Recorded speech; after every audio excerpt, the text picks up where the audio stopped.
Thanks for the support as a channel member, the Eagles stream. Despite a run of only one win in 7 Premier League games with 4 games left on the season, we inexplicably still find ourselves in second place in the league. It's quite helpful that one win was against 5th place Manchester City. We could potentially achieve a very, very unlikely Champions League finish here. I still suspect we're going to mess it up somehow.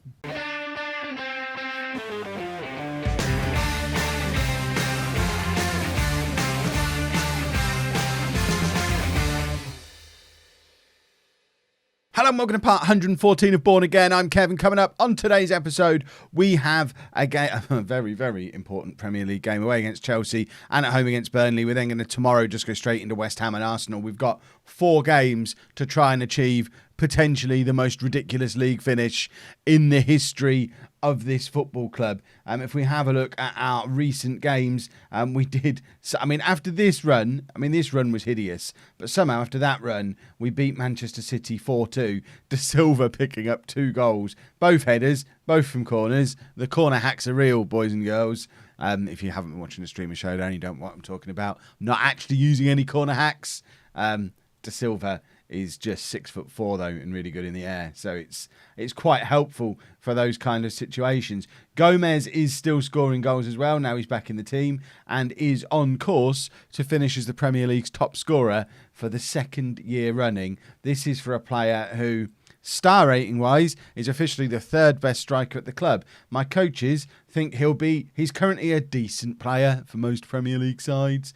Potential to be a good Premier League striker in the future. The man's going to have 2 golden boots to his name by the time he's 24. Or 25. No, yeah, he's just turned 24. Even Colombia have only given him 4 caps, in which he's scored 3 goals, but they still don't consider him good enough to play him more regularly than they already do. I don't know why nobody else sees in Christian Gomez what I see in Christian Gomez, which is goals. Cernajacki is also now the top assist maker in the division and is still being chased by Europe's elite clubs, PSG and Bayern, both in for him. 16 goals from 22 caps for Serbia for him. He's still only 21 years old. After a slow start to the season, he's just turned into a spectacular footballer again, and I think we all have to make peace with the fact that we are watching the final 4 games of Mitas Cernajacki in a Bourne shirt, because that £100 million deal this summer is almost certainly going to happen. So let's get into these games. The Chelsea game. Chelsea are down in 6th place. They are still in. They're in with a solid chance of making it into these Champions League spots. They've got a game in hand over the teams above them, including us. But that crucial win over Manchester City is hugely important, because it means that gap between us and them is now 6 points with 4 games to go. Even if we can pick up a point against Chelsea, that means there's an 8-point gap over them with 4 games left to play for them, and it starts to look almost certain. Tottenham, you can almost rule them out now. They've only got 3 games remaining and they're 8 points behind us. They could still sneak into the Champions League spots, but I don't think Tottenham are catching us. I think the teams we need to be aware of are City and Chelsea, and they're 2 teams we play or have played as part of the running. We do also have Arsenal on the final day of the season, which is going to be a huge game in tomorrow's episode. I still think Europa League is most likely for us, even after all this. Our form has been horrific, but thankfully, the form of all the teams around us has also been horrific. If we have a look at last 5 games, you can see we're down in 14th place, but the teams around us, Man United are down in 15th place, Man City are 11th, Tottenham 10th. Chelsea are one of the form teams though, so I suspect we might be about to take a beating from Chelsea, and if they continue in the form they're in, they could be the team that catch us and drag us back down, which I don't even necessarily want a Champions League finish. It'll be nice for the money, and it'll be nice because I guess that's the only hope we've got of trying to keep Cernajacki, being able to say to him, look, you can play Champions League here. Why do you need to go and leave? Do another year here. Let's see how good we can get with you as part of us in a Champions League team. But I just think we're setting ourselves up to get battered every week by doing that. But I guess money talks, and we will get a lot of money for doing it. So, the Chelsea game, we're going with Mazinho in goal, a back for a regulars De Silva, Henschel and Ansong, Sarmiento and Mira back in midfield. Mira's been injured for a long time. He was such an important part of our 14-game winning run, which is a joint Premier League record in like modern era, as in since the save started. Liverpool also had a 14-game winning run about 8 years ago, but it is the joint record for most consecutive wins in the Premier League since the beginning of the save. But Miro was a huge part of that, and his injury, his 7 games that he's unavailable, coincides with our 7 games of it all going wrong. Up until he was injured, that we were living in this world. So I'm hoping the return of Mira is going to be really significant. He's our captain, and he's a very important part of that midfield. And then we've got Zimmerman, Ricardo, and Cernajacki behind Gomez up front. The other big injury news is Ariel is now fit again, or fit enough to be on the bench anyway. And Ariel is another one who was hugely important for us earlier in the season. I mean, he did get injured back in December, so I guess I mean he was around for the start of the run. The run started in November, so he was there for the first. I mean, there he is scoring against Watford as part of it. So having him back as well means we are slowly but surely getting our key players back involved, which has got to be a good thing. Juninho's also back from his little spell back in Brazil, and although he's not looking any good for us yet, the big news about Juninho is he's also not unhappy at the club anymore. He's forgotten that I forgot to sign a mate, and I think he's just enjoyed his holiday back down in Brazil for a month. He's basically signed for us in January and spent most of that time in Brazil, but he's been back here for about 3 weeks and seems, touch wood, seems like a new man, and he seems pretty happy with life in Lincolnshire at the moment. Long may it continue. And he might be the man to slot in and replace Cernajacki when he leaves this summer, because after much discussion in the comments, I don't want to talk about, we're going to be the underdogs. I don't want to talk about European qualification. Juninho's only 5'9", and although he is theoretically the best striker at the club on star rating, why would we want to drop Gomez? But we might be having a Cernajacki-shaped void. Oh, that's not a good start. On that right-hand side of the front three, Juninho can play there, so maybe that becomes his role. He can slot into the Cernajacki role when he leaves. I did not want to be 1-0 down this early on. And it's from a set piece as well. This is our bread and butter. And, I mean, there's no one to blame there. It was a good cross and a very good finish. But it does make me panic a little bit. I'm panicking a little bit. Let's not mess this up. I will not allow anyone to call it a bottle job either if we end up in the Europa League. We were supposed to be in a relegation battle. The fact we're still in a Champions League conversation at this stage of the season, that's enough. That is more than enough. If we manage to finish in the Europa League, that's huge overachievement. It doesn't matter that we were hovering around the Champions League spots for most of the season. That's because we had the most ridiculous run in Football Manager history. We all even acknowledged at the time the 14-game winning run was insane, and no one can really explain why it happened. It was just like a perfect storm of all of our youngsters being fit at the same time, just as they settled into the club at the same time. And I think it's clear that on their day, we have a very talented selection of very good wonder kids. But then they started to get injured. We're 2-0 down. Oh. It's another set piece as well. Mazzino's not even moving. He has not even moved as part of that. Well, what does that do to the league table? Obviously, still on 63 points. We don't lose points, thankfully. 3 games remaining. It doesn't move a lot. I think we're the only team currently. Let's go. We've got to avenge what's happened now. So Chelsea would be on 58 points with 4 games left to play. So they'd still be 5 points behind us. And Man United and Arsenal are both in poor form as well. I think that Man United are currently drawing to Palace. Arsenal not currently playing. I mean, we might just hold on and limp into this. Gomez is there. Is that offside? I think it's probably offside. Although the linesman's flag is down. So why the referee is calling for a goal review here, I don't know. That linesman's flag stays down. Look, flag down. Flag still down. Flag still down. Linesman thought it was fine. Why is the referee being a busybody? Just let the goal stand, for goodness sake. Right, Zimmerman's not having the best of games, so Juninho can come on for him. Ricardo, Ariel can come on for him, and having Ariel back is massive. Let's get him back in there. And you never know. With 20 minutes to go and 2 very talented young players entering the fray, anything can happen. Mazzinho. This could be the day Juninho really announces himself at the club. Regulus plays it to Da Silva. There is Juninho, who dances past his man like he's not there. He is a very talented dribbler of the football. I mean, he's gone from one side of the pitch to the other there. If he can learn to do that end to end rather than side to side, we've got a superstar on our hands. Sarmiento finds Cernajacki, who skips past his man, and it's a fairly tame shot at the end of it. Gomez was stood there in space, ready for the tap-in, but unfortunately, Cernajacki not really alert to it. But he's got a free kick now, which unusually for him is straight into the wall, but he is trying to win the ball back. He's chasing it back, does quite well to put their player under pressure, but after a little bit of clever passing, they come away with the ball again, but then play it all the way back, and Gomez is in here. That's a sloppy pass, and Gomez is in. Can he apply the finish? Of course he can. It's Christian Gomez, and there's his 20th goal of the season. That's a big error from Chelsea, and with 15 minutes to go, we are back in this, boys and girls. And this is, I mean, that's a terrible pass, and Gomez, lightning quick to get in on there and intercept.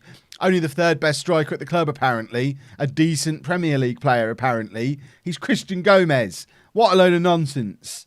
Right, what on earth have we got now to throw at this to try and grab an equaliser? I believe if we can get an equaliser, that is a huge step towards Champions League. I still don't want to say we'll get in the Champions League, but I think we might. If we can get the equaliser, I genuinely think we might.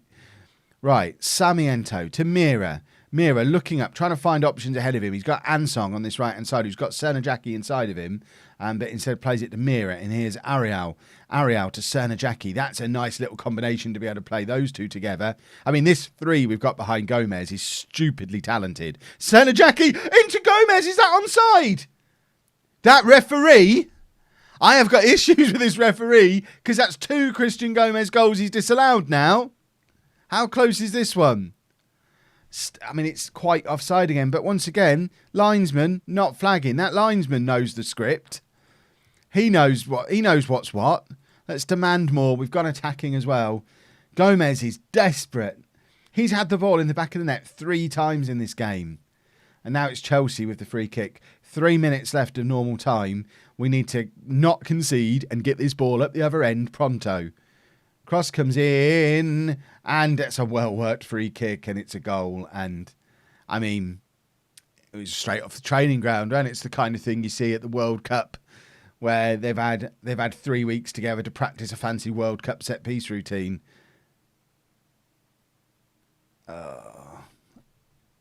Well, that's the end of that dream of coming back into this game. But the referee has absolutely ruined us there today. And I know they both were... Oh, I pressed the wrong button. Oh, the assistant manager's done quite a good job. I know they both were offside. I accept that. But the referee didn't have to give them, did he? Could have let us have a little bit of fun.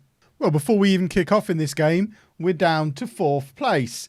If we just go through the results that have happened since then, Arsenal lost to Liverpool, which was nice. But then Chelsea drew with Brighton, which is also nice. Liverpool beating Birmingham is not really relevant. Man United losing to Swansea. I mean, these results have gone better than they could have done. Man United losing at home to Swansea.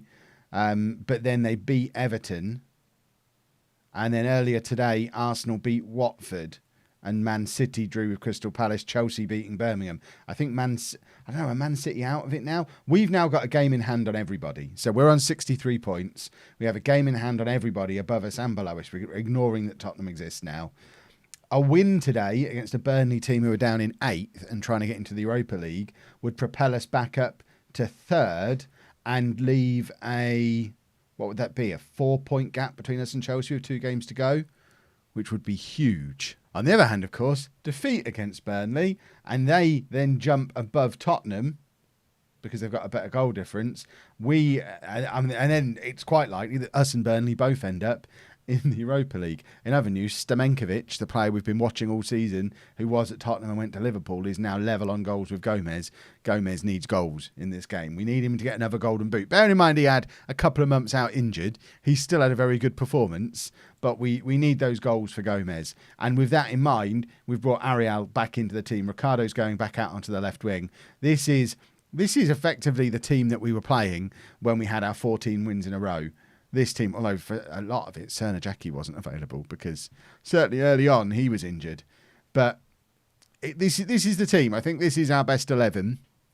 We've just got to hope we can show a little bit of form. And we have shown a little bit of life in the last few matches because we were very close against Chelsea. If it hadn't been for that referee, we at least get a draw against Chelsea.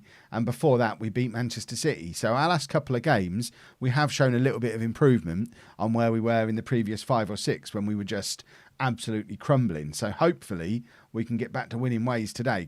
Free kick comes in from Mira and is cleared. But there's Mira again with a crunching tackle. That's why he's so important. He just is in there tackling constantly. And Ricardo! And what a goal from Ricardo! My word, that was absolutely nuts. From the edge of the area, 1-0 up. This is a finish. Cerner Jackie doing good work on the right-hand side. Remember, this all comes from that tackle from Mira. And Ricardo, he's in the air on the volley. He's kind of jumped up vertically and hit that with no backlift on the volley just into the top corner. What a finish. And we're 1-0 up, and that is huge, as long as we don't immediately concede.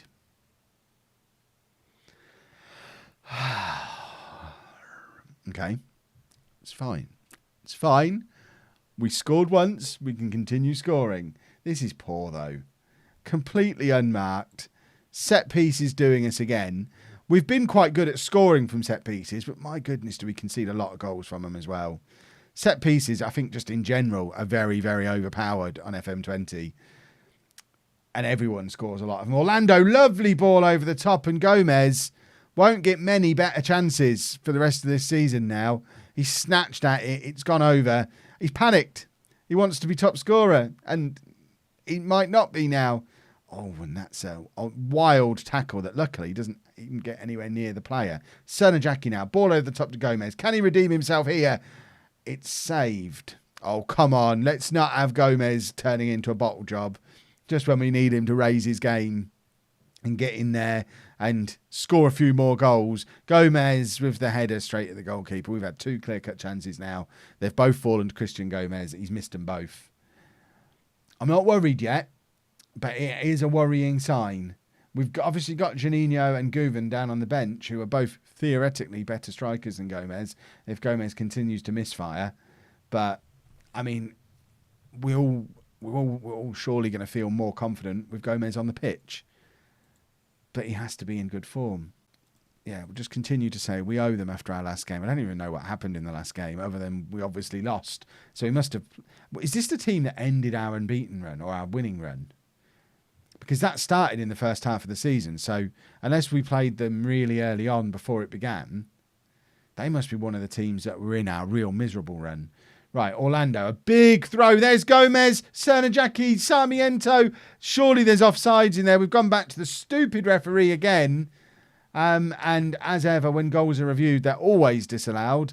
I don't know why the goal review feature is even in there. It just means goal about to be disallowed. Gomez with the flick. I mean, yeah, they were flicking it onto each other all the way through. There was definitely going to be an offside in there. Mira, though, winning the ball back in midfield. And let's get things going again. It's with Mazzinho. Mazzinho to Da Silva. Sarmiento. Big ball over the top for Gomez. Can't quite get past his defender, but Ricardo's there to have another go. It's Sarmiento spraying the ball out again to Cerner Jackie. Shades of Vermonti there, and it's back with Sarmiento again. Regulus skips past his man and shoots, and Regulus has put us 2-1 up, and that is not where you expect a goal to come from, but it was a lovely finish. I mean, that was Sebastian Candemil. That was one of his goals. That was insane. He's a 19-year-old left back. Shouldn't be doing it. Shouldn't be there. And certainly shouldn't be doing that. And he's run off doing the chicken dance. What an absolute hero. In other news, Kev, it's not the time for other news.